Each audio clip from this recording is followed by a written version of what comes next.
Hello, my name is Alec, and today we will present our comparative analysis of two major historical events, the bombing of Nagasaki and the Holocaust.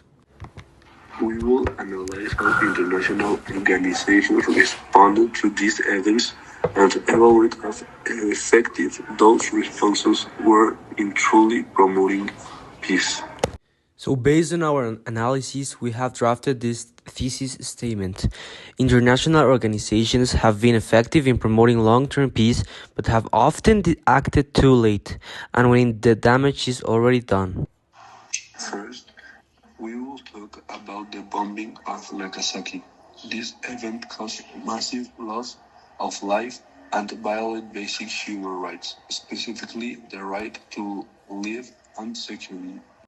After the bombing, organizations like the United Nations, the International Committee of the Red Cross, and NGOs such as Peace Boat took action.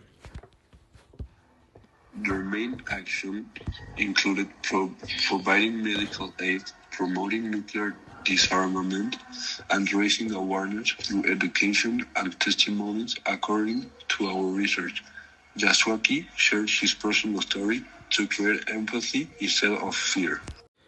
So these actions were mainly peace building and peacemaking, because they focused on long-term solutions like education and preventing future conflicts.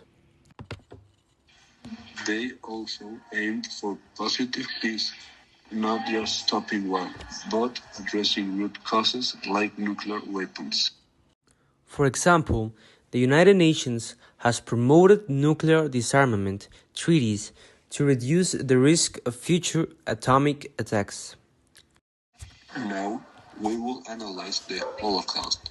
This event involved extreme human rights violations, including the right to live, freedom of religion, and protecting from torture. So, the main organizations involved after the Holocaust were the UN, the International Military Tribunal, and the International Committee of the Red Cross. Their most important action was the Nuremberg trials, where Nazi leaders were judged and punished for their crimes. This action is considered peacemaking because it focused on justice after the conflict and also contributed to peace building by creating new international laws. However, it mainly created negative peace at first because it happened after the violence and did not stop the genocide while it was happening.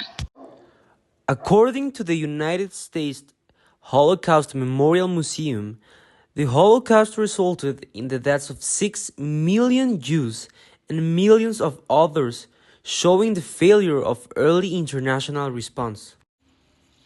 When comparing both cases, we see important difference in effectiveness.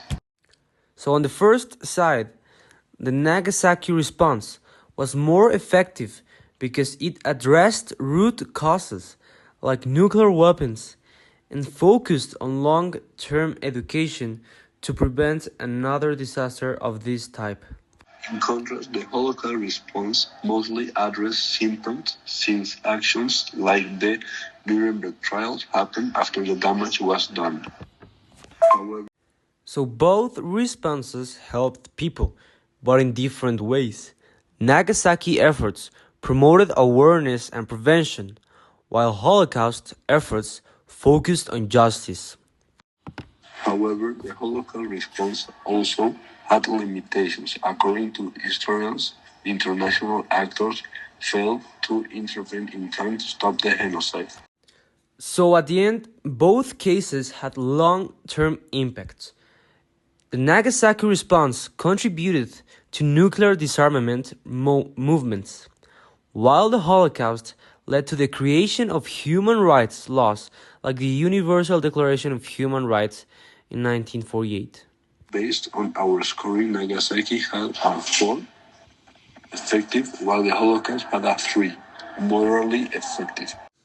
So in conclusion, international organizations can be really effective, but their impact truly depends on when and how they act.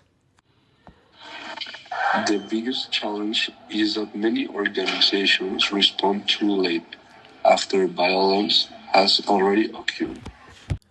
Our analysis shows that their true strength is in prevention, education, and long-term peace building, not just reacting to crisis. This teaches us that to create real peace, the world must focus more on addressing root causes before conflict escalates.